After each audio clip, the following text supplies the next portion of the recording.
interests, not just of business, but our country. And the Dbia is a great example of that. In this case, we're focused on Sub-Saharan Africa with all the diversity of opportunity that exists in so many of the markets for U.S. companies. And I'm really excited about the amazing group of private and public sector representatives that are coming together under the leadership of Secretary Ross and, of course, you, Deputy Secretary Kelly, to find solutions and mutually beneficial opportunities for growth. So I look forward to today's proceedings. I'm excited to see some of the previous faces from our previous council, and I'm excited to see some of the new ones. I have great expectations. We're going to continue to raise the bar in terms of efforts and advocacy on our Africa work. So with that, let me turn it over to Fareed. Thanks, Laura, and good morning, everyone. First of all, Deputy Secretary Kelly, I would like to thank you for hosting this session today.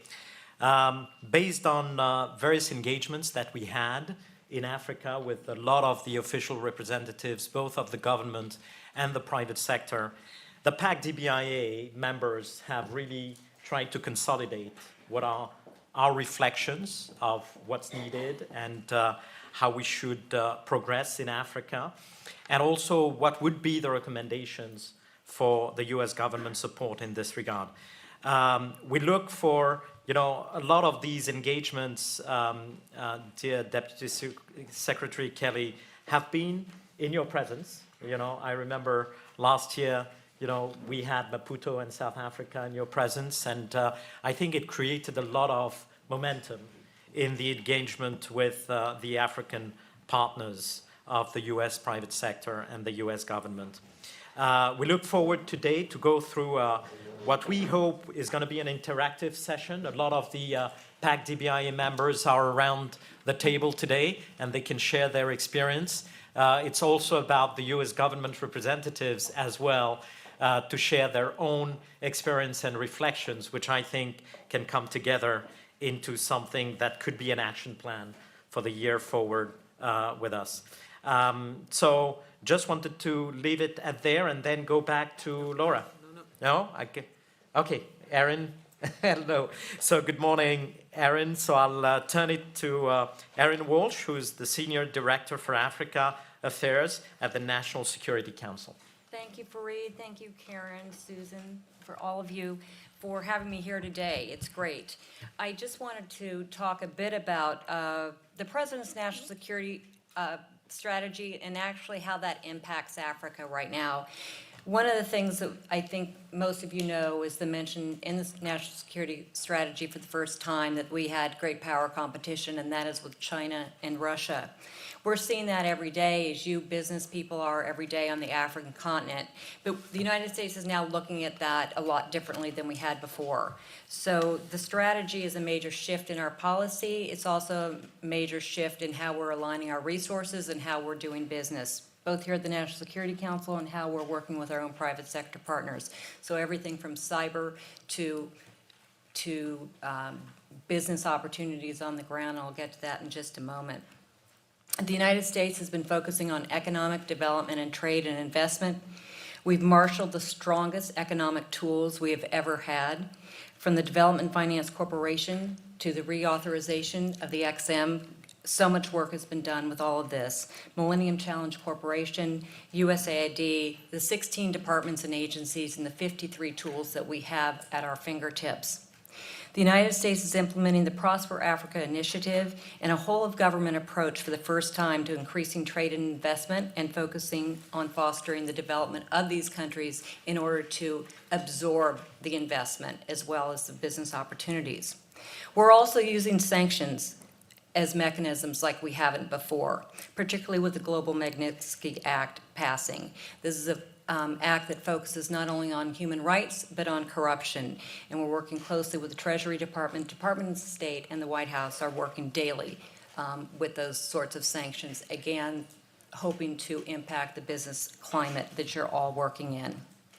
We're also working with USAID and State Department and other agencies to realign our foreign assistance so that it focuses on the development of economic conditions that are appropriate for business investment and for your businesses to foster and to grow with the American people as well as with the African people as a whole. As President Trump said in his 2017 speech at the United Nations, in America, we support stronger ties of business and trade with all nations of goodwill. But this trade must be fair and it must be reciprocal. Before I introduce Tory Whitney from the Prosper Africa Initiative, I just want to give two examples of things that we're working on here at the White House with some of our departments and agencies. And although it doesn't seem like anyone would be focusing on this directly, it has enormous impact. Currently, there's a WIPO election going on right now, which is a very small organization within the UN system. WIPO is the intellectual property organization at the UN. Well, who really cares about that? It's a small agency at the UN in Geneva. We do care about it because China has put up a candidate to get that. All companies, even HP, goes through WIPO to get their patent. If a different country with a different agenda gets into positions of power like that, that's a threat to U.S. business. And we're working hand to hand with other countries and allies to try to have a Singaporean candidate who is a like mind win that election. We're fighting like we've never fought before, but if a candidate that is like-minded wins, that's in the interests of the United States and U.S. businesses. So oftentimes people say, what is government doing to help American businesses? There's a lot of things that go on behind the scenes, and please know that this administration really does have your back. So now I'd like to welcome Tory Whitney, who was recently named by President as the Chief Operating Officer of Prosper Africa. Prosper Africa, as many of you know, is a whole-of-government initiative aimed at growing trade and investment. And Adam Bowler, the CEO of the DFC, has been asked by the President to serve as its executive chairman. And Tory herself is going to be just speaking a bit about Prosper Africa so you can learn a little bit more where we are on that. So I welcome you, Tory. Thank you all very much. Thanks, Erin, and hello, everybody. I'll be brief. I look forward to an opportunity to comment on the Keys to Success report that was put together by this group, but I'll simply say, yes, Prosper is excited about Adam Bowler's leadership and the close linkages to the DFC, and we're excited about what's to come in the weeks and the months ahead. Also, thanks to all of you, the PAC-Dbia members, because you helped to inform Prosper's foundation. We're looking forward to future collaboration to, further sharpen and demonstrate the impact of Prosper Africa and the ability it has to significantly increase two-way trade and investment. So thank you very much. Thank you, Tory. We're now going to have Deputy Secretary Kelly provide some remarks, but before we turn it over to her, I wanted to give a brief introduction of the Deputy Secretary. She began her role in November 2018, having previously served as Undersecretary for Economic Affairs, responsible for the U.S. Bureau of the Census and the Bureau of Economic Analysis. From a company that cares about data, I think it's really important, the background that you're bringing to the whole equation. In addition to her noteworthy government experience, she's also worked in the private sector, including at an investment firm. And I have to flag this because it's a powerful example of when women are in leadership roles. She's a founding member of that firm's women's network to promote the advancement of female employees, which I'd argue is itself a real key to success for any company. So we're really quite lucky to have someone like Deputy Secretary Kelly working with us to support initiatives such as Prosper Africa, given her an incredible breadth of experience. So with that, let me turn it over to you. Well, Laura, thank you for those kind words, and Fareed, thank you very, very much for your being here and your introduction to the event today. Erin, Walsh, thank you very much for what you and the National Security Council are doing and for so graciously hosting us here. I will just add to Erin's comments that the U.S. Patent and Trade Office is housed under the Department of Commerce, so we care very much about WIPO as well, and it is a topic that's we collectively care about, so it is important. I also want to welcome Tory. thank you for, in advance for the service you'll be providing, and to also say that we are just thrilled that you and Adam Bowler will be working together with us on this great initiative. As Laura said, Secretary Ross really does send his sincere regrets that he cannot participate in this today. As Laura said, he has been in India with the secretary, with the president, and he actually stayed in the region to go visit Pakistan on other matters. So he is out doing the bit of the American people. Therefore, so on behalf of the secretary, as well as the entire Department of Commerce and the entire U.S. government, it's my honor and real privilege to welcome you all to today's PAC Dbia meeting. It is the 6th such meeting under the leadership of Secretary Ross and President Trump. Since this council gathered last, the administration has undertaken great and various actions to strengthen the economic and political ties between the United States and African nations. In fact, I personally, as you heard Fareed say, participated in many of these issues. Last June, I traveled to Maputo, Mozambique, where we announced the launch of Prosper Africa, which you've heard about before.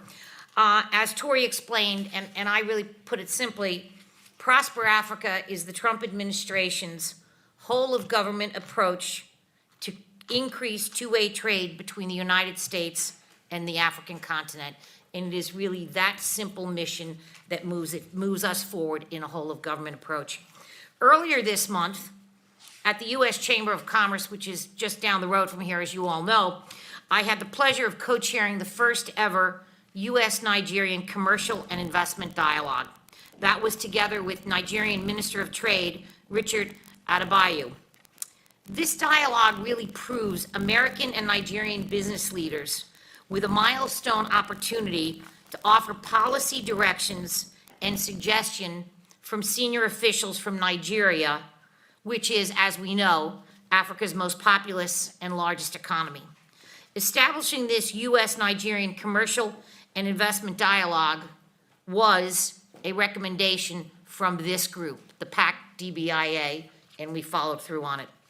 And just a few weeks ago, as you heard, President Trump announced the intention to negotiate a first ever, a comprehensive, high-standard free trade agreement with Kenya, fulfilling yet another recommendation from this body, the PAC Dbia. The Secretary and I also believe that today's PAC Dbia meeting will mark another milestone in our efforts to strengthen U.S. and African ties. In a few minutes, the Council will present a brand-new Keys to Success report, which is a result of months of hard work by members of the PAC Dbia. The Keys to Success report was produced in direct response to requests made by Secretary Ross back in last August meeting. And the report content offers a focus different from past products of the Council. This includes how to approach, compete, succeed, and invest in Africa. This new report is an aggregation of the advice, the wisdom, and the antidotes from the private sector that have successfully entered the African markets.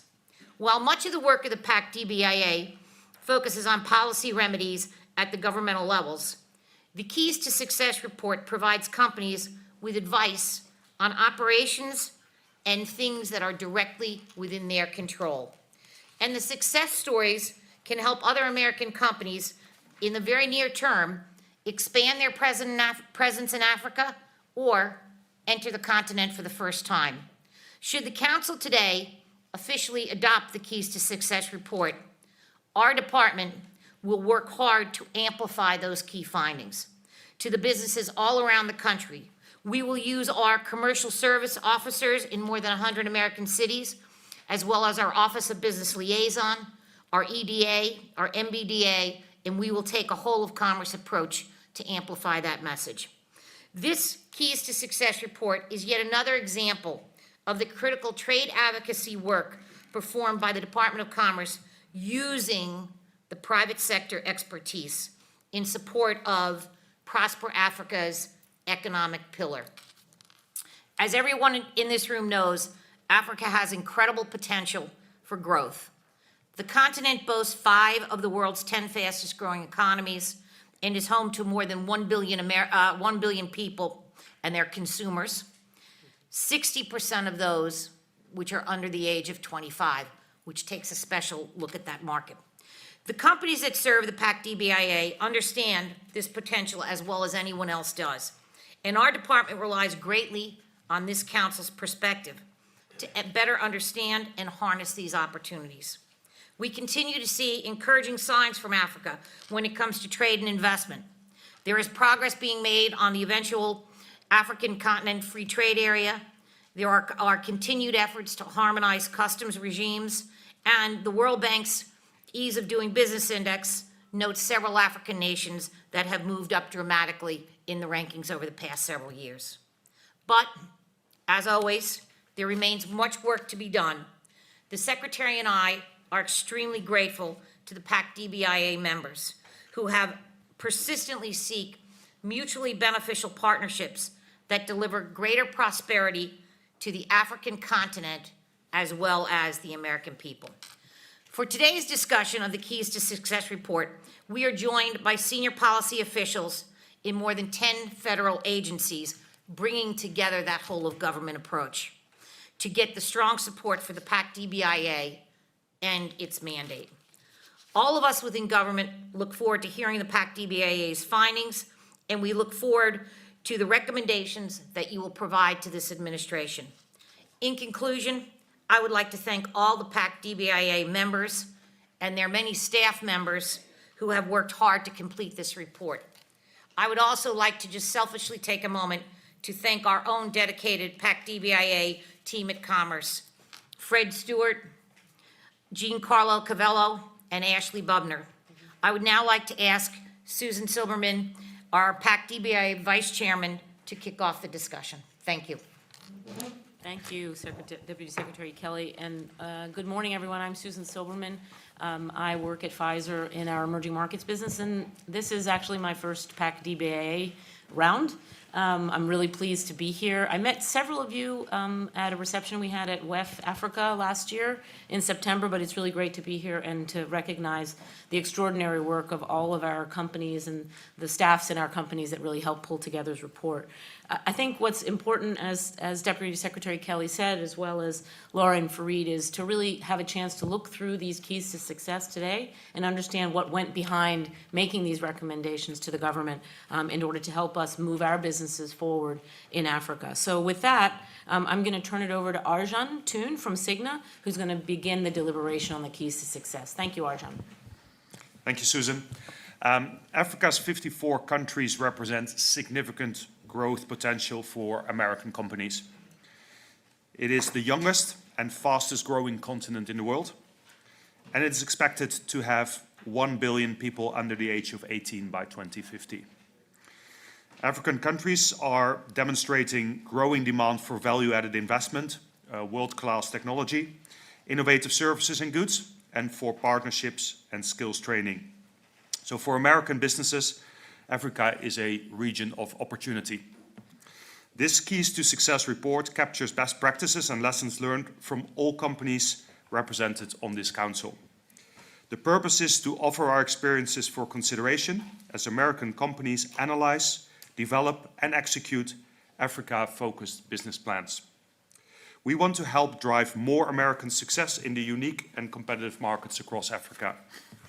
As we've all experienced over the years, as companies represented here, success in Africa is often contingent on market dynamics beyond our control. And through strong partnerships with the US government, including the local US embassies who play a critical role, we can effectively address these market dynamics, encouraging the development of a more welcoming business environment. In this report, the companies represented on this council share best practices for managing those things within a firm's control, but we also touch upon the need to understand, leverage, and influence those less controllable dynamics. And finally, we highlight how successful businesses have taken advantage of US government resources and programs. So with that, I would like to now hand it over to Jason Andriga, who will talk about the best way for African companies to approach African markets. Good morning. Jason Andriga from Vermeer, speaking on the topic of know your customer, know your capabilities. In the U.S., the breadth of market opportunities and customer expectations may span a certain width. In Africa, that width is often much broader. In some countries in Africa, from Vermeer's perspective, we are able to assess the market opportunity with an opportunity matrix, much like we use in other international countries. In African countries, oftentimes it requires a much more targeted and customized approach. In the anecdotes of the document, there are two examples from Vermeer. One of them is from Guinea, where getting the whole goods of our product into the country, into the application of bauxite mining, which is the raw material for aluminum, was relatively easy in comparison to supporting those machines with regular shipments of spare parts. In Namibia, we were able to demonstrate the capability of our machines by also supplying an operator and providing continuous support for the machine until the customer gained enough confidence that they bought the machine and were able to operate it themselves. So in summary, the opportunities in Africa come down to knowing ourselves as companies, knowing our capabilities, what we're capable of supplying to the market and supporting the market with, treating markets and customers individually and in a customized way, and then responding quickly and knowing how we can respond based on our capabilities to support the business that we have. And those have been and will be our keys to success. At this point, I'd like to turn it over to Chris Toth from Varian. Thank you, Jason. Chris Toth from Varian. We manufacture hardware and software solutions for providing cancer care to many patients. And as we talked about what the population needs in Africa, this will be important not just to help the population as we look forward, but also to create education and sustainable employment opportunities for many years to come. This topic of knowing your customer, knowing your capabilities connects very much to my point that I'm going to share with the committee today, which is around engaging the local market and really a focus on being local in that engagement. Our journey throughout Africa started with initially a headquarters position in South Africa, and we were servicing the continent from that country. What we learned in the process is the criticality of being able to be local to those that you are serving. A great example of this, and as our span of equipment and access to care grew, in fact, we have tripled the size of the access to cancer care across the continent over the past decade. And in that journey, by establishing more local entities, we have found that has allowed us to know not only the constituents on a local basis, but provide the support required that's necessary for the local communities. The example that I'd put in point is in Kenya, as we establish local sales and service. And what this has meant is we now see the rewarding impact of many new job creations, but most importantly, care and care impact in the region. So with that, I'd like to turn the floor over to Bruce Hanson from Credence ID to speak about due diligence. Thank you, Chris. Bruce Hanson, President and CEO of Credence ID. Credence ID is a national ID company. We operate out of San Francisco, but find Africa to be a particularly prolific market for our products. We have found that due diligence is an important part of our business practice in the region. As I'm sure many other members of the PAC-Dbia would agree, due diligence is a matter of great importance in that region. We've found that on several occasions, doing due diligence paid us back in multiple ways. We found that partners and customers would take us a lot more seriously when you perform due diligence. Commerce and Trade have some excellent tools to help U.S. companies perform this function. The ICP and FCPA rules are very important to our business practices in the region.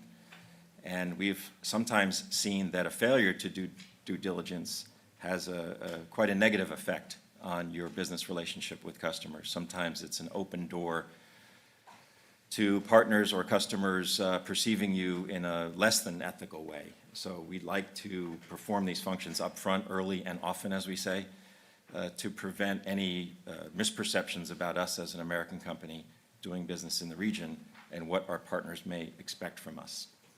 We've also found that in competing with initiatives like Belt and Roads or other European Union countries, that the customers that we really want to attract to our ecosystem are those that respect the due diligence process. And we've found that it sets us up well for the coming years in a relationship where our partner has seen us as that ethical partner and a long-term partner in the region. Thank you. And I guess going back to Chairman Silverman. To me, thank you. Thank you, Bruce. I think that was a nice overview of some of the areas we're looking at in terms of the approaching section of the report, which is really the know before you go. And some of the experiences of some of the PAC-DBA member companies are quite similar, despite the differences in industries of the things that we need to take a look at. I think the challenges exist across these key countries that we've talked about, and the approach and the solution, though, may vary depending on the parameters of the market and what we're trying to achieve. Let me turn it over to John Nevergole of ABD Group and Frank Modra of Rendeavor, who are going to share some experiences, and then we can open it up for other comments. We're going to talk now about competing in African markets. So, John? Susan, thank you. John Nevergole, CEO and co-founder of ABD Group, and I'm going to give an example of a deal that ABD did, which would demonstrate the know your customer, engage locally, and due diligence that was just described there. So ABD was the developer behind a 50-hectare industrial and logistics park in Côte d'Ivoire, which is the first ever privately owned and operated industrial park in the country's history. So in order to make this successful, we had to implement each of these different sectors. And first part was being able to go out and attract a large international investor, Agility, which is a major owner and operator of industrial parks around the world. We had to be able to work with them to understand the market opportunity, meet with the local stakeholders, including the U.S. embassies or different associations, to sort of understand the market potential for this investment and be able to present to the investment committee to commit this $200 million private investment. The other aspect was being able to go out in order to be able to attract and make this possible was we had to acquire 50 hectares on the main highway leading out of Abidjan, which requires buying land from hundreds of people and families. So we had to engage locally. We found people that were trusted in the community that could go out, meet with the local people in the community, explain to them the benefits of selling land to an international company, the development this could give, and help us go through the process so we could obtain land with clean and clear title, which is a difficult process in Africa. The next aspect to make this project feasible was there was a tax that would have added $2 million a year to the operating costs and would have made it not a feasible investment. First step was just understand why they had this. They were trying to stop land speculation. We were able to use our relationships and experience we had there to meet with the Prime Minister or the other stakeholders, explain this wasn't speculation, and we were going to be doing investment and creating employment, and through that we were able to receive the first ever exoneration in the country. And the last aspect was just getting the first zoning ever for a private company to operate industrial zones. So first thing we understood, there was resistance from the government, and again, it's just understanding why is that. And some people were fearful this could be competitive to them, so we had to sit down and explain the fact that actually, no, this was a private company that's coming in, is going to be investing in the infrastructure, and the governments would still get the benefits of the social benefits of employment it created, and also the tax revenues from the companies that end up coming in there. So throughout this process and being sort of actively engaged in understanding the local customers and understanding the local market, sort of engaging with the local stakeholders and doing our due diligence, we were able to get this investment done, and it's, I think, looked at as one of the more successful current private investments in Côte d'Ivoire. Frank?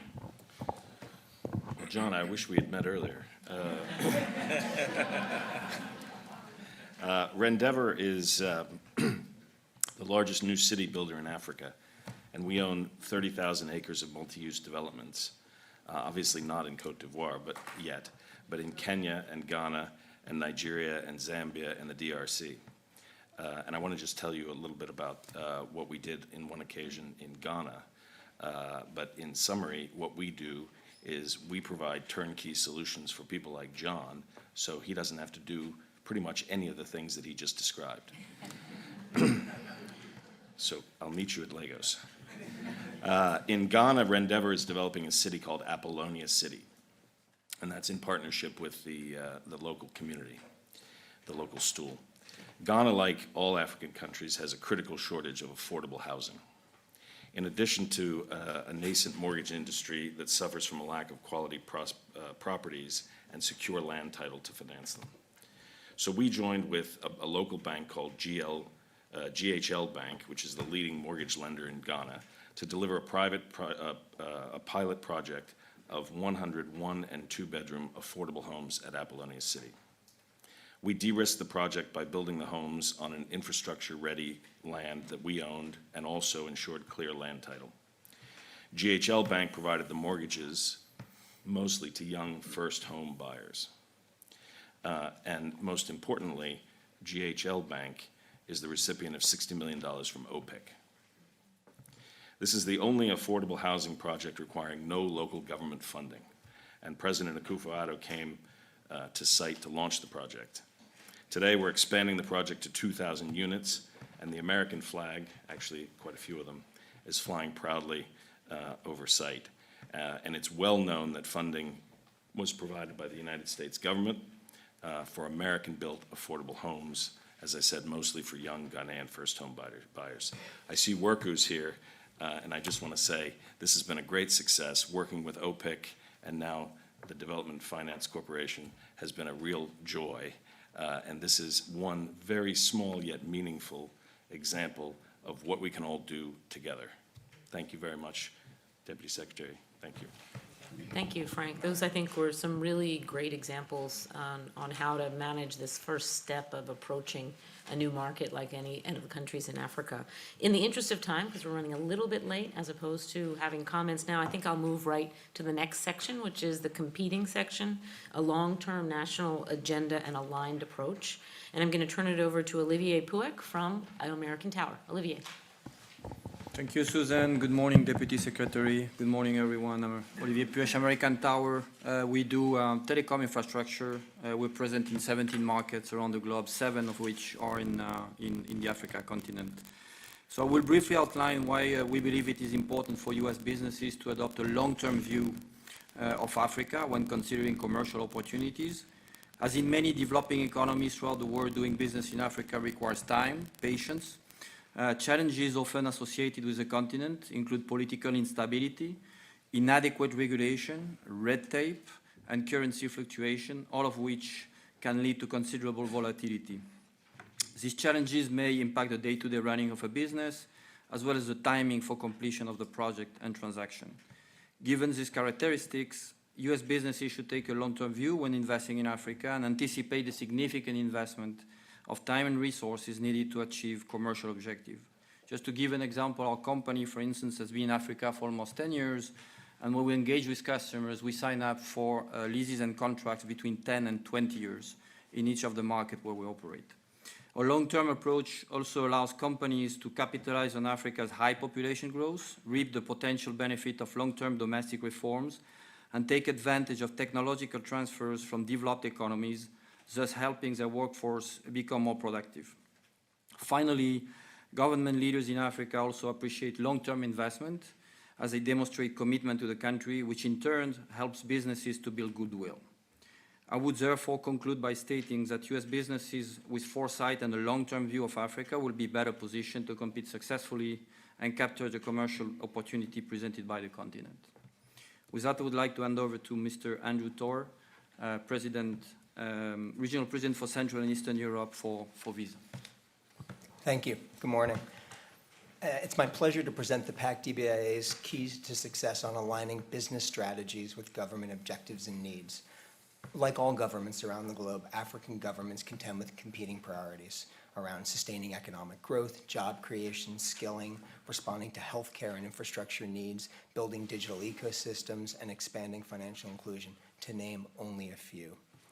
We urge U.S. companies to consider these priorities as calls to action for private sector solutions rather than impediments to doing business. Our collective experience around this table, and as the PAC-Dbia suggests, that African governments welcome American innovation, products, and thought partnership, in particular when it comes to meeting their national development objectives.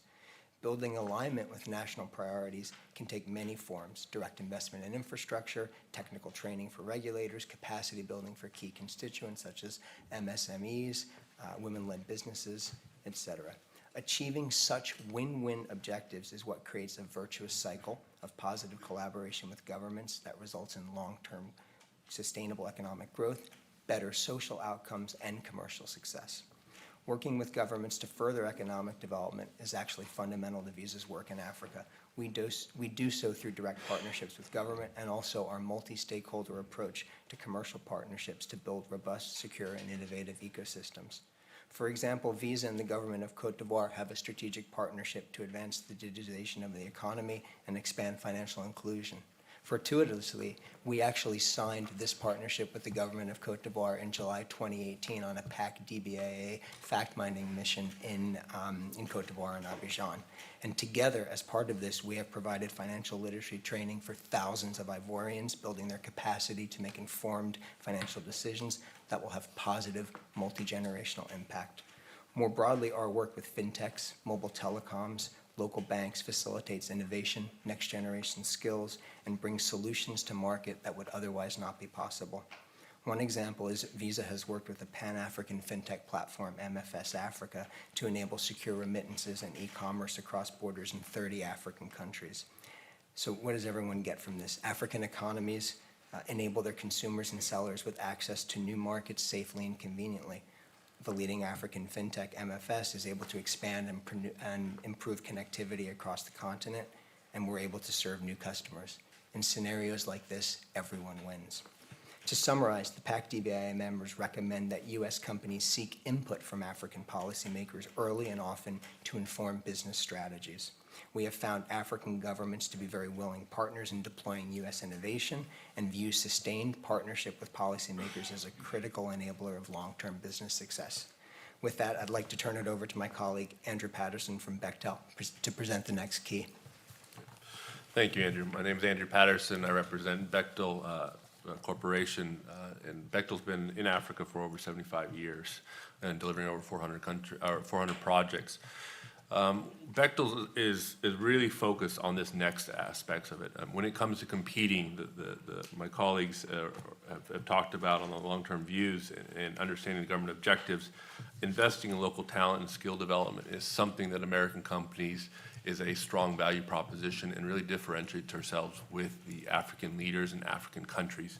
And it's really a core value of what we bring as Bechtel, as the largest engineering construction company in the U.S., delivering key infrastructure. In Angola, we delivered over 8,000 training programs to the local Angolans. A great story there is one of the safety inspectors, the Angolans, became the head of the national safety program and taking the skill sets that we had brought to it. And we see when delivering key critical infrastructure, working with the local talent, local companies, local supply chains, and bringing our skill set, it does bring a lasting legacy and one that brings a stronger bond of U.S. companies working together in those countries. It's not just a single project, and we've seen that time and time again. So this key to success is very critical. The African workforce has helped American companies bring their cutting-edge solutions to more diverse consumer base. Companies have found that their investments in the area have helped to demonstrate their long-term commitment to the country and position the company as a well-respected member of local business communities. And I just echo that. When U.S. companies work in the local communities and work with the U.S. agencies like TDA, like MCC, and USAID, and trying to find ways of working together to deliver and plan these key infrastructure projects is only going to strengthen our bonds. With that, I turn it over to Brittany Underwood. Thank you. Hi, I'm Brittany Underwood with ACOLA. I'm talking about the key to success to invest in the broader community, specifically women. At ACOLA, we focus on bringing women into the workforce, and we are working with WORKU, with OPIC and now the DFC to build a manufacturing base in Uganda that specifically supports women workers. It's so essential to pour into women and girls. You can support local NGOs who promote leadership development. All of that helps to build a more capable workforce. Gender inequality is a major cause of hunger and poverty. And when more income is put into the hands of women, child nutrition, health, and education improves. We've seen that if a woman has access to a job opportunity and training how to use her income to address the needs of her family, both of those have to go together.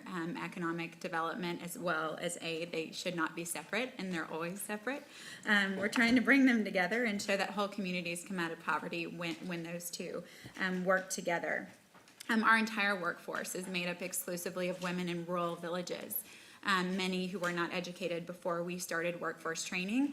They are now manufacturing products that are sold at Saks Fifth Avenue, Neiman Marcus, Nordstrom, top retailers in the country. They're very capable, and I think it's important that every U.S. company is involved in the broader community development, but specifically addresses women and girls and hopefully brings them into their workforce as well.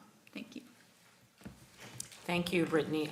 I don't think anyone around this table could agree any more vehemently with what you just said and the importance of bringing the entire community into the workforce and making sure that local talent is as gender equal as we can possibly get it.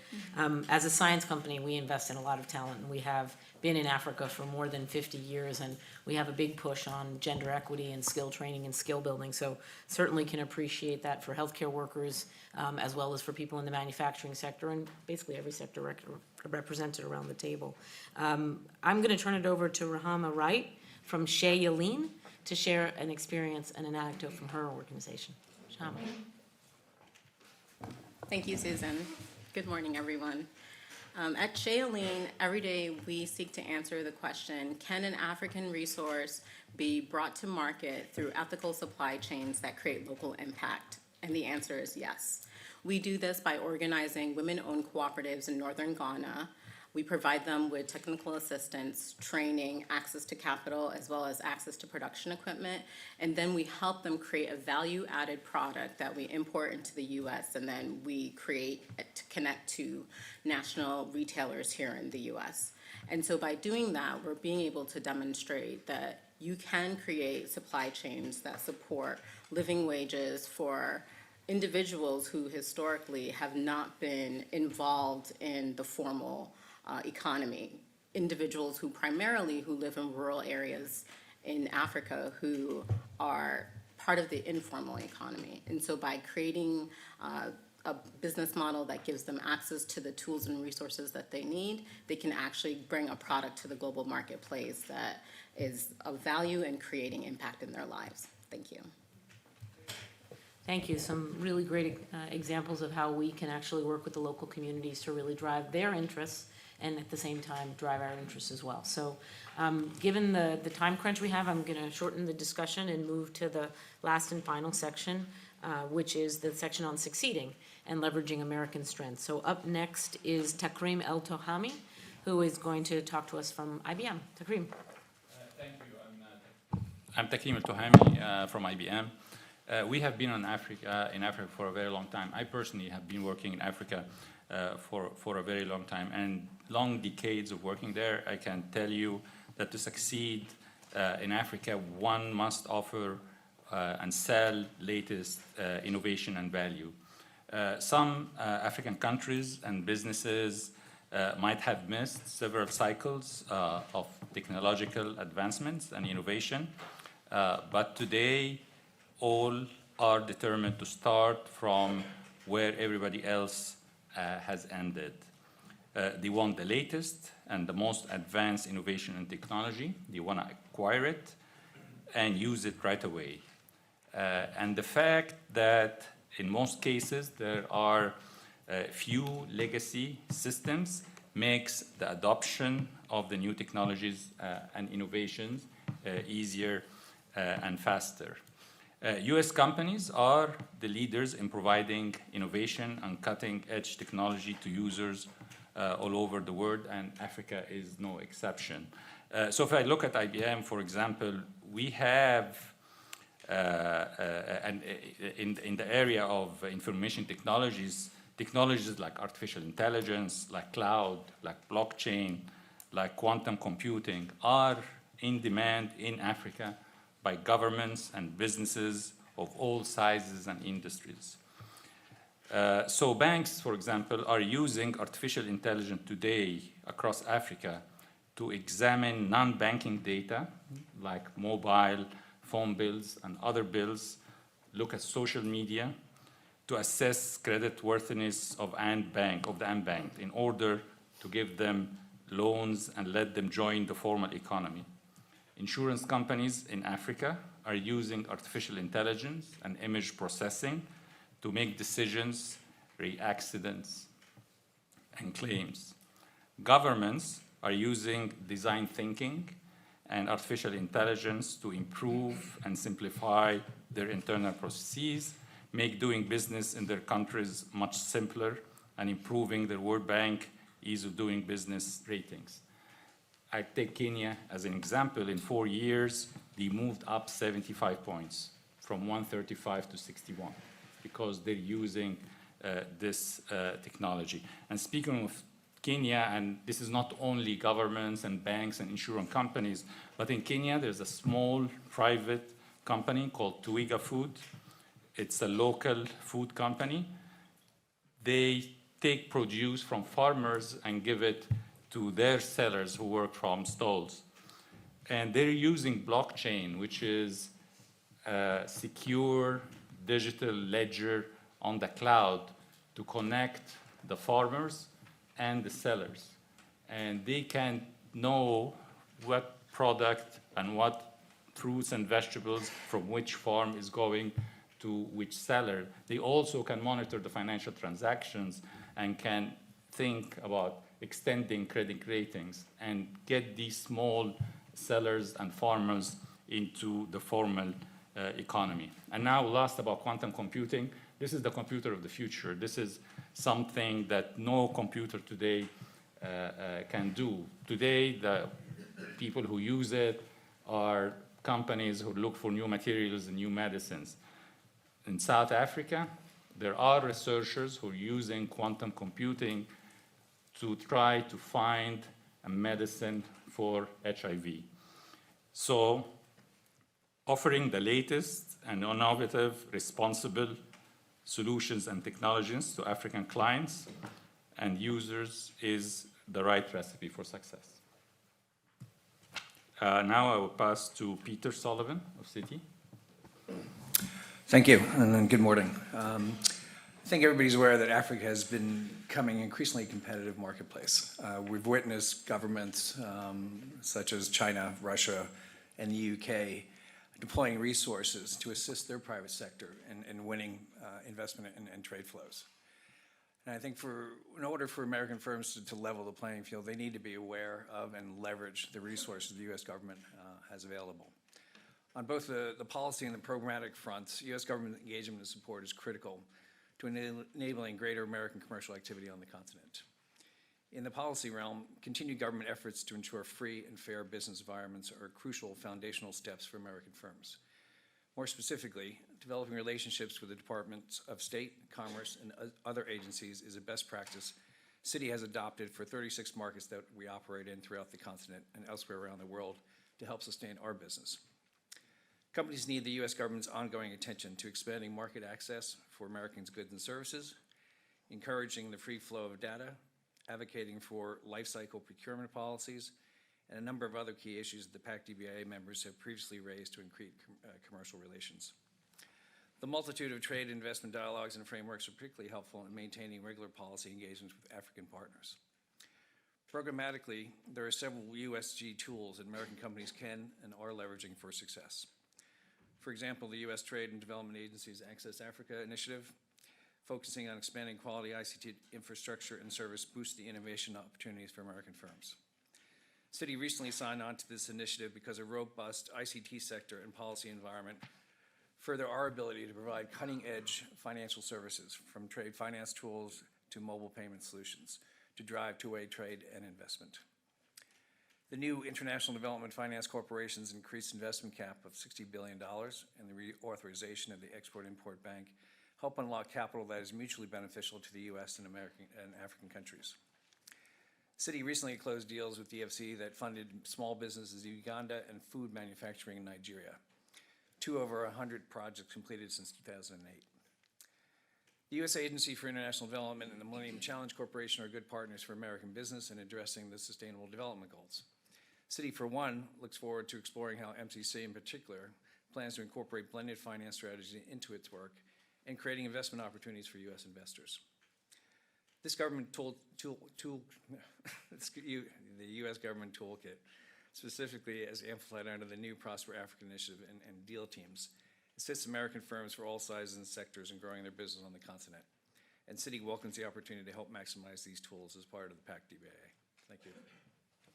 Thank you, Peter, and to Kareem. I do think this point about selling American innovation is key to the success of the PAC DBA and the work that we'll do under Prosper Africa, because we know as American companies that that's really what we can do, is we can bring innovation that can help improve people's lives.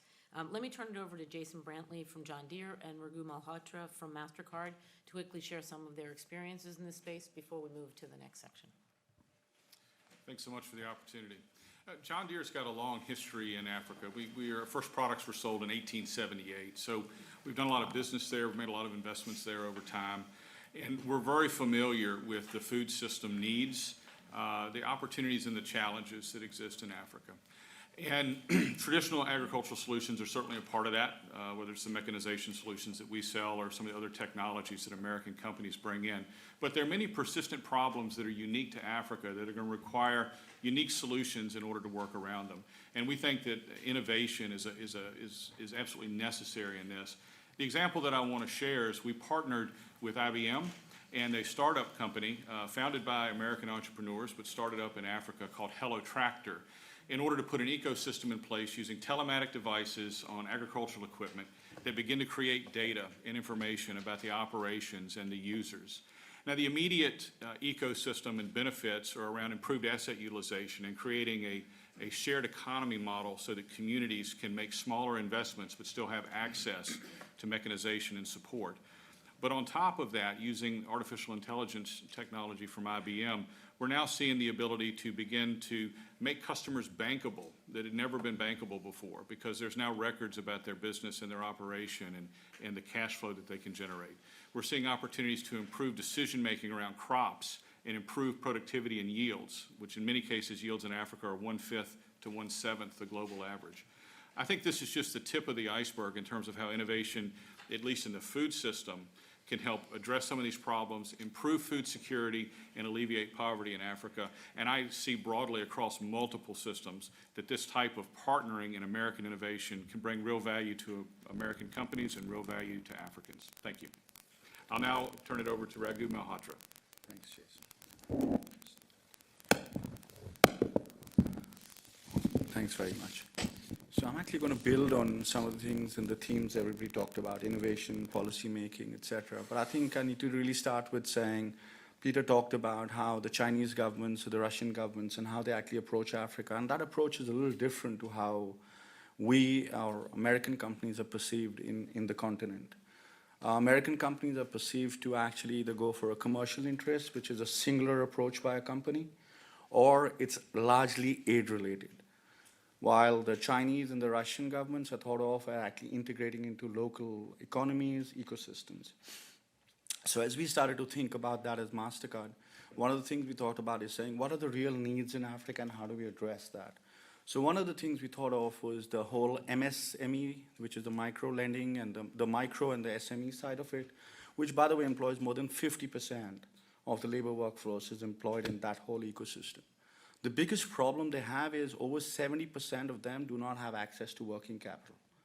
And the reason they don't have access to working capital is banks cannot lend to them because there are no transparent flows. So if we start to think about how we can digitize that whole ecosystem, the supply chain, so we partnered with Unilever and we digitized the entire supply chain. And actually, when we started to work with them, we started to see is 50% of those small enterprises were actually run by women. And then when we started to digitize that supply chain, we got them better working capital, we got them access to funds, they started to run their business better, and there was an uplift of 20% in sales around that. And that 20% goes into savings that go into families. As we talk to governments around that and we talked about that integration, how that works through, that's a really good way of how US companies can actually partner with each other and create a bigger ecosystems. So that pilot was done for 20,000 as a start for 6 months with Unilever. We're now going to expand that to a few million across multiple markets in not just in Africa, but across all emerging markets, including Latin America and Asia. So that's a great way of how we've actually done some stuff that's really endearing to policymakers in the African governments. Thank you. Thank you. I think those are two great examples of truly leveraging American strengths, so thank you very much.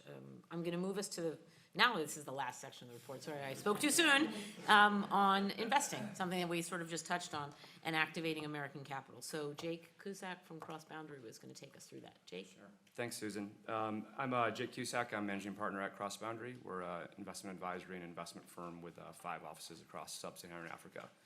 And in this forum, just one thing on a personal note that I wanted to emphasize is I previously served as a Marine in Iraq and then later in countering threats against the homeland. And I say that because I want to emphasize the role of investment in preventing and mitigating conflict, and this is particularly important in many fragile states in Africa right now. There's an example that we give in the report of our work in Mali, which is a fragile state, and bringing over $50 million of investment there across 9 different transactions that are creating 100,000 jobs. And we see American investment as a competitive advantage. America is at the forefront of private equity, of venture capital, of the rise of impact investing, of people who are interested in not just making a financial return, but also accomplishing a social good. And that is a competitive advantage that we can be leveraging and creates a virtuous cycle where that investment then leads to the further export of US products and services and entertainment and all the things that come with connectivity and energy and things like that. There's a bunch of material in this section, but I think the overall theme that I want to emphasize is that it can be hard to be a pioneer in these markets. These markets, some of them are relatively small and fragmented. There's beautiful diversity in 54 countries, but there's also challenges in accessing each of those individual markets. And the transaction costs can be high. It can be hard to find diligence and execute on opportunities in these markets. And I want to emphasize a theme that has come out earlier, which is the role of partnership with the US government in lowering these transaction costs and making it easier to enter these markets. And I think there's already been great success stories from things like Power Africa, from the host of agencies here, USAID, TDA, MCC, in doing that. And we see Prosper Africa as really the next step forward, and the deal teams as well, in being that actionable market intelligence on the ground that makes it just as easy for someone in the US to think about investing in Africa as it is for them to thinking about investing within the US. Thanks. Thank you, Jake, and thank you for your service. I just want to make sure we have time now that we've gone through all 4 chapters, sorry about that. If any other members of the PAC-DBA wanted to make a comment or add an anecdote, maybe not planned, but something that came to mind, please feel free to take the mic. Yes, Christoph from Varian. Just want to share kind of back to a multitude of the topics we've covered. I think it's important we all think of the individual countries and not the continent as a whole. And what I mean by that is each country has different specific needs, and we need to invest for the long term. I appreciated the comments around the need to create sustainability and training, and I want to commend the US TDA for the partnership. We had one such example in Uganda where we've not just placed equipment to help fight cancer, but what we've now done is train a multitude of individuals who now have new employment opportunities, much like other examples shared. And I think this is how we need to approach our effort and impact as a committee and as a country as we look to the future in Africa. Thank you, Chris. Yeah, go ahead. Thank you. I just wanted to underscore what Peter was saying in terms of some of the programming that Citi has done around blended financing and blended capital. As an advisory member who represents a small business, I have had the role of really trying to grow and scale my business. I've worked with VCs, and I think that the USG, in partnership with private sector, should really look at how to explore and provide solutions around capital that provides gap financing, particularly for SMEs. So I just wanted to underscore what he said. And I also just want to say, too, I run a small business, so I also play the role of advisory member as well as being staff rep as well, and all the staff reps do an amazing job. So for the advisory council members that are not part of our staff reps meetings, you should be incredibly proud of your staff reps, especially Susie, she's amazing, and of course Giancarlo and Ashley for all the work that they do. They make us look good, we all know that. So with that, I'd like to turn, Laura, yeah, go ahead. I just wanted to underscore, in addition to the power of this Keys to Success report, I want to underscore the power of this partnership that we have going here. I think about the specific example of UPS and some of the investments we've made in markets that I don't think we would have made before, but for the fact that the PAC-Dbia came together. We had the support of the U.S. government. Specific example is in Rwanda. That was one of the first countries that the PAC-Dbia visited. And lo and behold, we had an opportunity to use drone deliveries to provide healthcare services in that country. That would never have happened but for the partnership we've had with the U.S. government, opening the doors for us with the Ministry of Health and the Ministry of Trade, and making it possible now to deliver life-saving medicines and blood supplies in Rwanda. Fast forward to the next council. We traveled to Ghana. Secretary Ross was with us there. We have amazing opportunities in a lot of these interactions to talk with ministers of health and ministers of trade, talking about the innovations that companies like Varian or Pfizer can bring to these markets. Well, there we had the opportunity to talk about that pilot that we had launched in Rwanda, and we have now the opportunity, and in fact have launched drone delivery services in Ghana.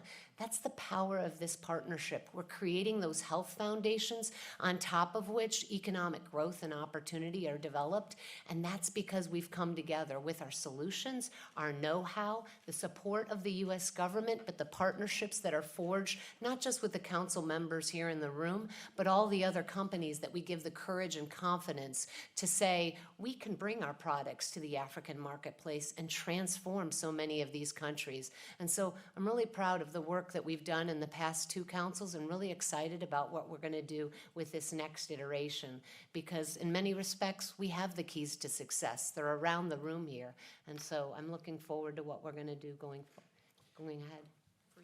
Yeah, just to bounce on what Laura said, I think, reflecting on some of the discussions we had here, we should never underestimate the potential for synergies between the people in this room, the companies in this room.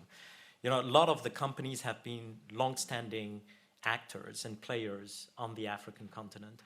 And, in all the key sectors of the priorities for the African countries, we can play a role together, whether it's healthcare, whether it's infrastructure, we do play a key role.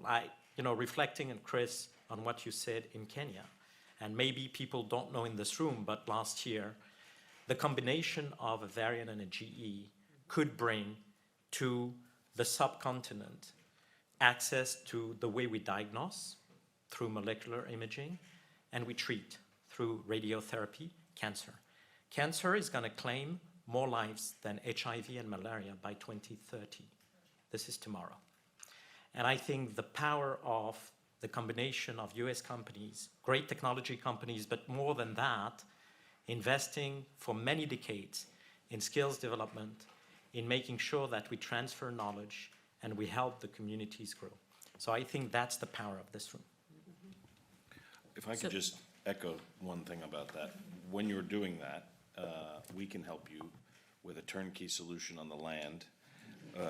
Right. In an economic free trade zone where all your equipment can come in without tariffs. Sure. Short of doing a deal right now, why don't we let our colleagues here from the U.S. government get them a chance to react to some of what we've presented back as a part of this report before we close down this section of today's meeting.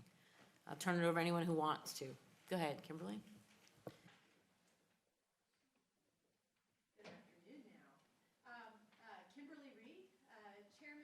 Export-Import Bank, and I want to say thank you for all you've done. You may not remember this, but the PAC-Dbia's report of September 26, 2018, your first recommendation was to reopen Exum and make it fully functional.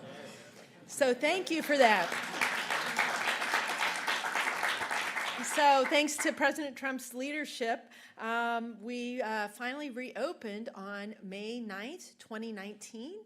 Revan to go. We have, can I have in the room here, if you are a current customer or a former customer of Exum or stakeholder, raise your hand. You better raise your hand.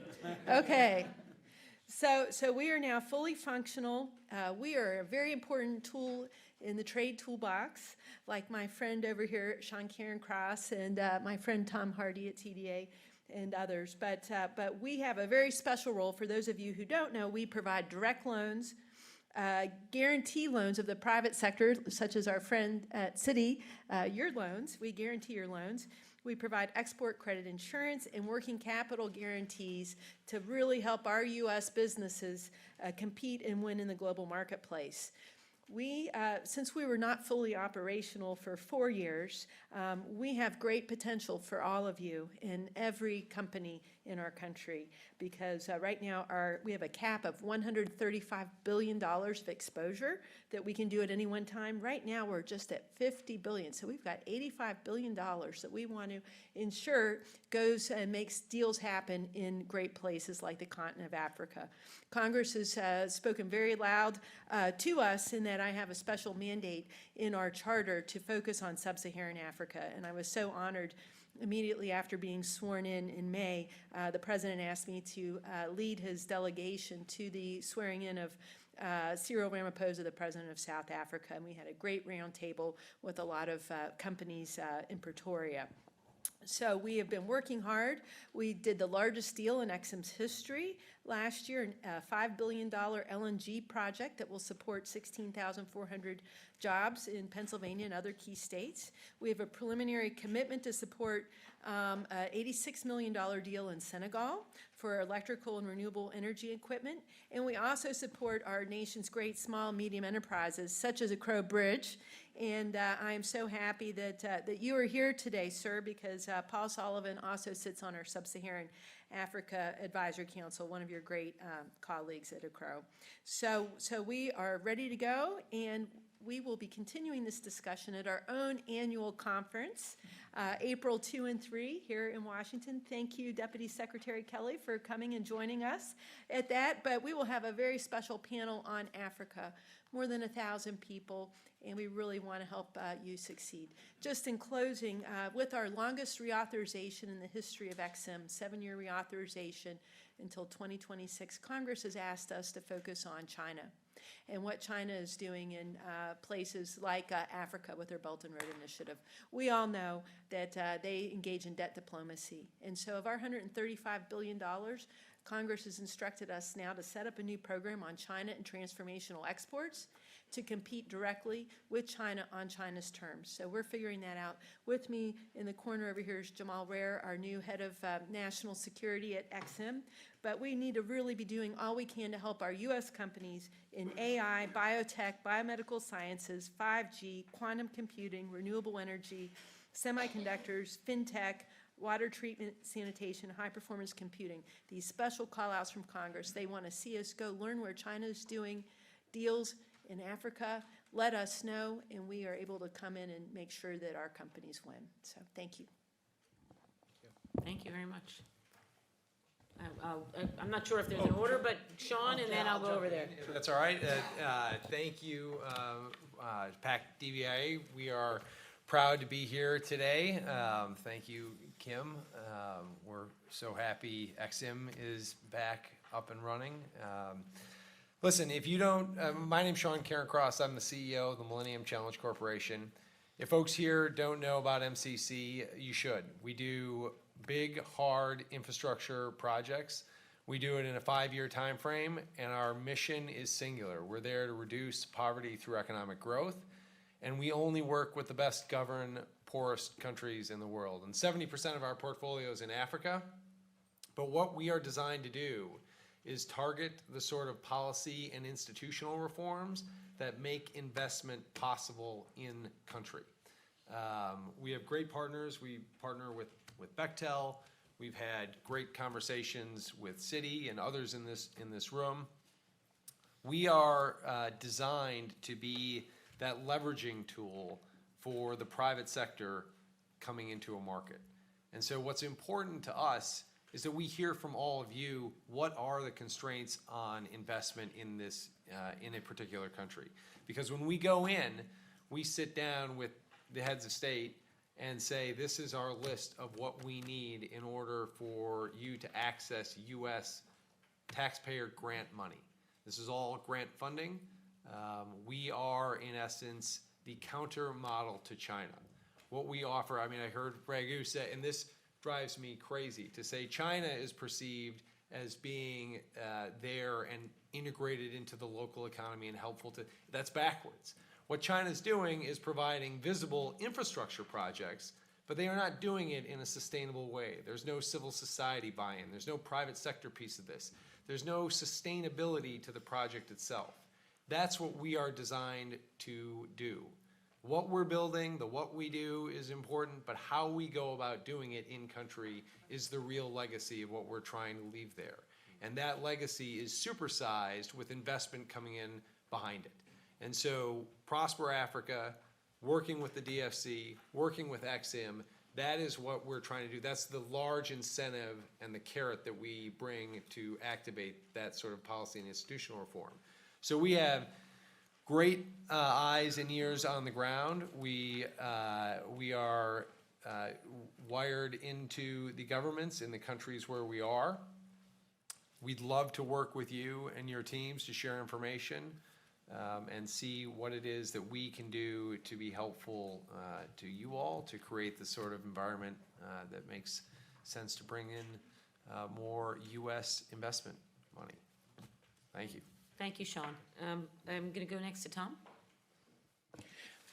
Thank you, Susan. I want to thank Deputy Secretary Kelly, Laura Freed, Susan, for the work that the whole council has done on this report. I think Pierre said it, the work that is done provides a roadmap for us. I think back to a number of years ago, USTDA working closely with Vermeer that has allowed us to expand our investments in procurement reform across the continent, looking at life cycle cost, helping countries move away from simply the lowest cost procurement to taking into account the total value of investments, the spare parts, the warranties, what U.S. companies are renowned for, working with Varian, as Chris noted, in Uganda, likewise in Nigeria, the opportunity to visit a brand new oncology department at the Lagos Teaching Hospital that is stock full of Varian equipment, GE equipment.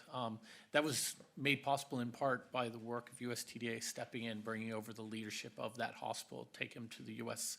industry, not only to the companies in this room, but other companies around the country, working closely with UPS on the recommendation on customs and trade facilitation. Next week, we're hosting a delegation of officials from the West African Customs Union to the United States that is designed to open up and make trade, two-way trade, easier and more transparent, and appreciate the recommendations in the past from this council.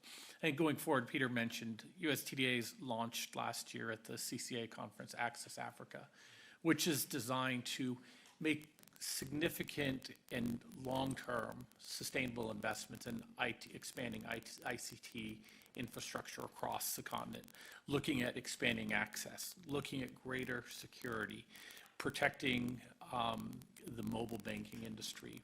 You know, these are investments, and we're really proud to have Citi on board, to have American Tower on board, and companies from across the country. That the work that this council is doing is providing a roadmap for USTDA to be able to address these 4 core areas that were identified. And I appreciate the work of the council, the work of the staff team behind that has really put some thought and really tells the story of the importance of Africa and the opportunities that exist across the continent. So thank you very much. Thank you, Tom. Joe? I would just say thank you all for your service. We just returned from a few day trip to I'm missing a mic, so I'll speak loudly. We just returned from a few day trip from Tunisia, and we engaged in the first ever business-to-business Prosper Africa conference. And I think the question that kept coming up for us, the USG, and many of these agencies were represented. Exum was there, DFC was there, USTDA was there. MCC was there, was how can we, as mostly small and medium-sized enterprises, better access and take advantage of USG resources. And so I think that I will speak for all my colleagues when I say that we were very pleased to see the leveraging U.S. government programs and policies as a key to success for U.S. businesses in Africa. Just last week, the USG interagency, 16 agencies that are in the trade and investment world came together and kicked off a deal teams initiative. And essentially what that was taking the deal teams that are currently working at embassy, interagencies working together at U.S. embassies all over the globe and taking it to a global level. And so Sean was there, Tom was there. We sat around and thought through how can we better collaborate and communicate here in D.C. to support 5 different things, and I wanted to talk through those. The first of which is facilitating and identifying new business opportunities for U.S. companies abroad, proactively supporting U.S. companies competing for contracts, developing a common methodology and sharing best practices for embassy deal teams, assembling prepackaged solutions to support U.S. companies abroad, and ensuring integration of the multiple programs at various USG agencies and financial entities. So we are going to be meeting on a biweekly basis at the DAS level to think about how we can better collaborate and track big projects and put the power of the USG behind going after those projects. So we're excited about that. And Prosper Africa was also there. My apologies, Tory, I see you over there. So what I would just end with is thank you for this report. We agree, Tom, it is a roadmap. And coupled with the Prosper Africa Toolkit outlining the 60-plus USG government trade and investment tools, we feel like we've got a good path ahead. I will pass it over to Michael from USTR. Thanks. My name is Mike Nomelka. I'm currently the special advisor to Ambassador Lighthizer and will be actually leading our negotiations with Kenya for the new free trade agreement. And I'd like to say that what the Kenyans have been telling us, Sean, is exactly what you said, that the Chinese bring in the workers, they bring in the materials, and they leave a project and a lot of debt. But they actually don't use local materials, they don't use local workers, and they are very interested in this free trade agreement with us. As you all know, we do not have any free trade agreement with any sub-Saharan African country. This will be our first one. And we also are committed to making this a comprehensive, high-standard free trade agreement that you all can have confidence in to invest in Kenya, where we will maintain that high, through this free trade agreement, help Kenya have this high-standard environment. We also intend on making this a model that then we can take to other African countries and have eventually a network of free trade agreements with us in sub-Saharan Africa. We want to thank this group. Also in 2018, in your recommendations was to increase bilateral trade agreements, and we listened to that, and we are, as you see, doing that with Kenya.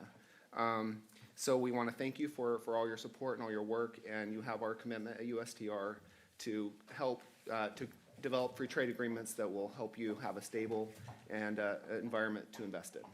Thank you. Turn it over to you, Eric from Treasury. Thank you. Eric Meyer from the Department of Treasury. And, we work with our partners here in the U.S. government and our multilateral partners to promote the policies and the reforms that boost economic growth, improve the private sector, and create those opportunities for you across Africa. And I think it's really important that some of that work that we're doing is going to lay the foundations for the future of future economic growth and the future for greater trade and investment between the United States and our various African counterparts. So I think it's really helpful. I also just want to commend the Council for the report that you presented and the conversation today. I think this is the first PAC-Dbia meeting that I can recall where the focus has not been on the challenges and the problems in Africa. Yes, those exist, but the conversation today and the work that went into this report really outlines these are the opportunities, These are the unique strengths that American business brings to the table. And these are the ways that you can partner both with each other, but with also the United States government to take advantage of those opportunities. And we've heard a lot of that today in a way that I think is very helpful for a lot of other American companies that have not yet made the decision or made the effort to look at what opportunities there are in Africa. So thank you for that effort and for changing the narrative of that conversation. Thank you. Thank you, Eric. I think the last comment goes to Tory, who's going to pull all this together as Prosper Africa. Under no pressure. Under no pressure at all, Tory, none at all. Great, that's great. No, thank you, Deputy Secretary Kelly, for convening us and for including me here today. I'm grateful to be here and really appreciative of all the hard work and tremendous collaboration that clearly went into producing this product. And it's a product that Prosper Africa, I think, looks at, very favorably and is really excited about because it's from U.S. business for U.S. business. And, that's a really valuable strategic tool that aligns closely with Prosper's mission. So I'll limit my comments to 2 points about the report in particular. And the first is within the section of U.S. government programs and policies. And, for the first time ever under this administration, we're bringing together more than 60 of what we call tools and services, all of which have been discussed and many of which are represented here today, to further two-way trade and investment between the U.S. and Africa. But I think what we're acknowledging is we also need to be strategic about how we do this.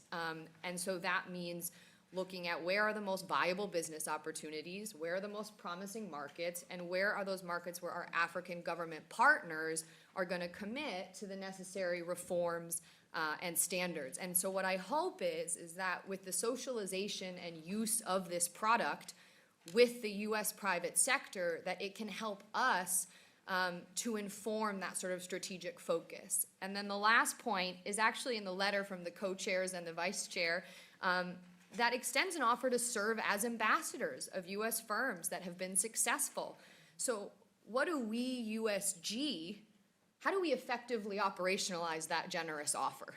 What do we need to give to you? What materials, what information under this new Prosper Africa initiative to have you teed up to be successful brand ambassadors or champions? And I think we need to look at that. Finally, I should note there are so many Prosper Africa champions at the table today. And I think the initiative is really fortunate to have that energy and that collective ingenuity and expertise. And I'm grateful to be here. Thank you. Thank you, Tory. And sorry we went a little bit over, but I thought the discussion was rich, and I think, as Eric said, it was all focused on opportunity. So I'm going to turn it back to you, Laura. Yeah, because UPS is all about trying to deliver on time. We are going to, if there's no objections, I'd like to move that we accept the report. Can I hear any objections? I second. Oh, I thought we were. No objections. Second? Second. Okay, then I would like to proclaim the report adopted. The second issue and topic I'd like to bring up is a letter that the PAC-DBIA pulled together with some additional recommendations. And I want to give you some context. We came together at the formation of this council and organized a call in the beginning of January and talked about what we wanted to accomplish. There's 4 things. One, we wanted to keep the momentum going from the past recommendations. And in order to keep that momentum going, we recognized we really needed to organize ourselves into working groups.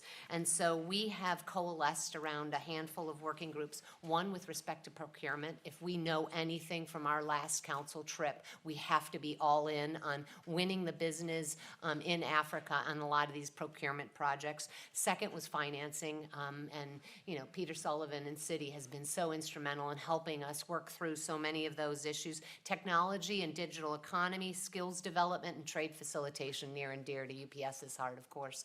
So we're going to have working groups that are going to focus on taking the past recommendations forward. Second, we want to build on the momentum by partnering with Prosper Africa more and coming up with additional recommendations. So we're going to make that a priority, and that's captured in the letter, like you mentioned, Tory. Next, we want to be, as you mentioned, those examples of what success looks like and how it's possible across the African continent. And so that's part of the reason for this Keys to Success report, but also all of us operating as brand ambassadors in terms of how you can succeed in many of the markets in Africa. And last but not least, we're going to make sure we're a bigger voice for small and medium-sized businesses. I mean, Rama, you have been a champion for this, for the Council's efforts, but we're really going to redouble our efforts to make sure the voices of small businesses are heard, and we're really helping them see the opportunities. And echoing what Brittany said, it's also going to be a big focus on women. We recognize that there's so much untapped potential, particularly in partnering with women-owned businesses across the continent. And I want to touch on, Ivanka Trump has been leading this powerful initiative on women's economic empowerment. The PAC Dbia, partnering with a lot of her work that's underway, could be transformative if we keep the momentum going. We've got legislation now launched on Capitol Hill to make this a foreign policy objective. PAC Dbia is going to make sure we're advancing that work in very specific ways consistent with the legislation that's been launched. And so with that, I'd like to maybe turn it over to Fareed just for some quick observations on the importance of this letter so we can get it adopted in the record. Sure.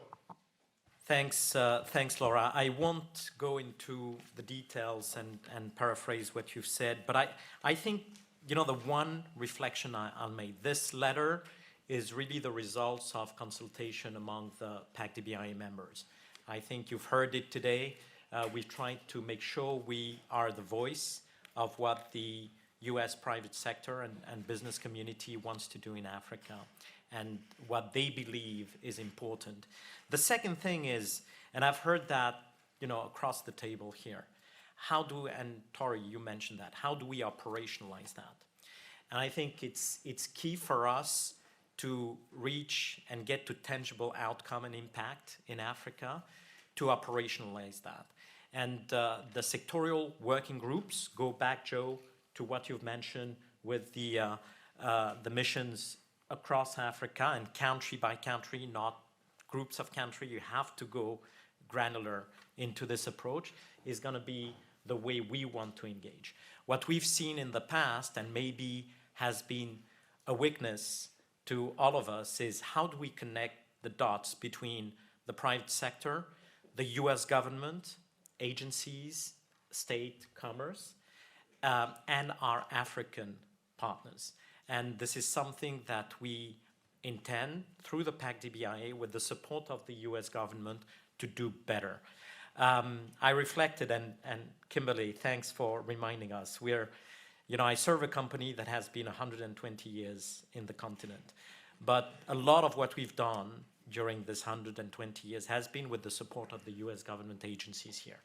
US Exim Bank, of course, MCC, USTDA. Tom, you mentioned how you supported us in several key aspects of what we bring together in things that matter, that improve lives, that save lives in the continent. And when I look at engaging with all of you, it's not about financing and providing the funding. Kim, you mentioned what you have for us and all of us to leverage, but it's about doing things at a very early stage together. It's about developing projects, solutions, combining the resources, and then delivering for better impact. So I think these working groups are going to help us do that in a much better way, and we're committed really to invest into this. I may go to one of the recommendations that is key, and that is contained in the letter, Karen, and that might sound trivial, but it's important. Our partners in Africa are looking for, more frequent U.S. administration engagement with them. And a U.S.-Africa heads of state meeting means a lot to our partners. You've seen some of the partners of Africa, or I would say America's competitors, organizing these on a regular basis. Russia just recently started one, but Japan and China have been doing that on an annual basis. So it's not that we haven't done so. We did that in 2014 and 2016. But since then, we have not been able to pull one together. And that's something that we view as a critical opportunity. Every time you show up, Karen, you showed up in Maputo in South Africa, we gain tremendous momentum. I was in Senegal, and John was with me with Secretary Pompeo a couple of weeks back, and I can tell you the engagement was just amazing. So we need to get to these engagements on a regular basis, and we intend to do that in 2020 with the support of the US government and definitely the support of the PAC-DBIA members around this table, and setting the stage for hopefully a formal US-Africa Heads of State Summit next year, hopefully. So this is one key recommendation that we've put in the letter.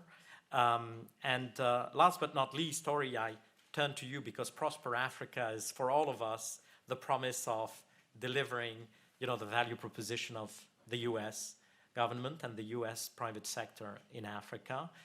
You're going to be the catalyst to a large extent. But what I wanted to tell you and tell Adam is that this room is and wants to be a true partner to get there. Thank you. No pressure, Tory. I just wanted to get to the other recommendation in the letter, and that was, it goes hand in hand with the head of state meeting, to repeat the success of the PAC-DBA trips that have been had in the past. And the recommendation that Deputy Secretary Kelly and Secretary Ross would be able to host a 2-state trip sometime before the end of this year. Actually, we could anchor it around the council meeting, the Corporate Council in Africa meeting in Morocco in June, and pick Morocco and perhaps another state. One of the recommendations that's come to me, and it really dovetails on what Deputy Secretary Kelly said earlier on, might be Nigeria. Was one of the largest, biggest opportunities, also a chance for us to reinforce the administration's request to improve security measures in Nigeria. So just as a thought, that's one of the recommendations we're making in the letter, a 1-week trip to Africa to do some of the things that many of the members around the table have recounted during the anecdotes have occurred during these very successful high-level delegations. So that is the other recommendation that we would like to make. And if we have a moment or two, if there are any comments from members around the table or from Deputy Secretary Kelly on that? Yep, let me make a couple of comments. First of all, thank you for the recommendations.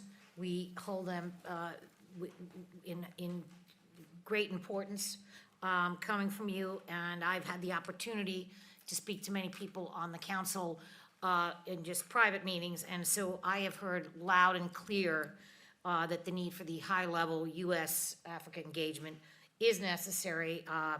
Fried mentioned the meetings that took place in 14 and 16, and I agree wholeheartedly that these engagements need to be institutionalized and not just be one-off kind of events, so we appreciate that. Although I am making no announcements today, I want to say that work has already begun with internal meetings on how do we make that happen and what do we do, and your recommendation today, plus your letter, really will be the impetus for moving forward as we go. And then on your second recommendation, which is a fact-finding trip, I can say by experience, I know that when the secretary went in 2018 to his fact-finding trip in Ghana, and then joined many of you to Ethiopia, Kenya, Cote d'Ivoire, these trips have a major impact on multiple fronts. I welcome the proposal for a trip this summer, and I know that the secretary will as well. So we will continue to work with you and come up on both of these initiatives. So thank you. Thank you very much. I'll turn it back over to you, Laura, or Farouk. Sorry, Farouk. Yep. So on the letter and recommendations, just if there is any objection, and if not, then we'll be adopting the recommendation in the letter. Yep. I second the motion, yeah. Thank you, John. So I think it's adopted. Thank you. Okay, so we're getting there. Yeah. So I want to just say, for me being here at my first meeting, I want to thank you all for the participation. I also want to thank all the people behind us that made us look good at the table today. And also just how energized I am by the discussion, by the work that we can do as a cross-cutting community of important businesses, American-based businesses, that have been investing in Africa on our own or with the help of U.S. government tools for many, many decades.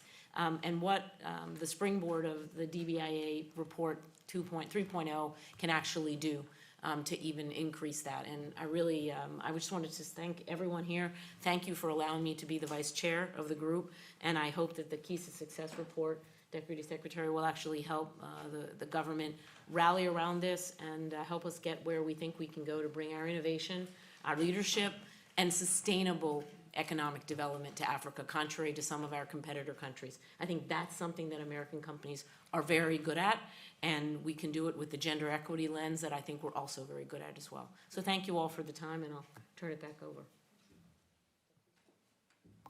So in concluding, I would want to make three sort of comments. Number one, thank you, Laura, Fareed, and Susan, for your leadership here today.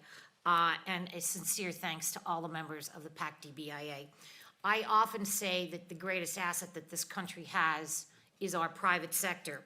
And so for the time and the effort that you've invested in this report today, please know that we take these recommendations. We are delighted they have been adopted, and we will move on from there, and thank you for that. Number two, I really want to then look forward to say to you that I am going to, with great enthusiasm, report to Secretary Ross, who again is sorry he wasn't not here, a full briefing on the discussions we've had today. And I can assure you that my colleagues around the table and the Department of Commerce will certainly help amplify the messages and the keys to success. So we thank you for that. And then finally, I think that we think about the PAC-DBIA and your value to the entire Prosper Africa mission. So on behalf of all of my colleagues from the USG, we do want to just one more time echo that thanks, because we couldn't be doing this without you. So thank you very much. Thank you, Deputy Secretary Kelly. And I want to thank all the interagency representatives around the table.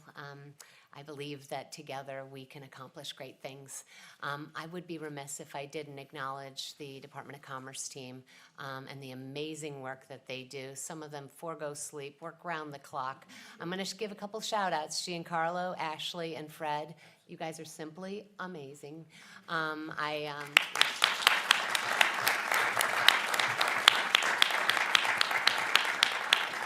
I also want to acknowledge someone who retired. We tried to tell him, there's no retiring, and that's Skip Jones, who played such an important role as well, and also all the private sector staff, including my Susie and everyone else who does amazing work.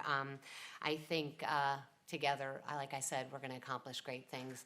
And so with that, I'd ask everybody to try to stick to schedule. We're going to join this Deputy Secretary for lunch. And so if you can hurry over there, I'd like to call this meeting adjourned and look forward to the great things we're going to do together. Thanks.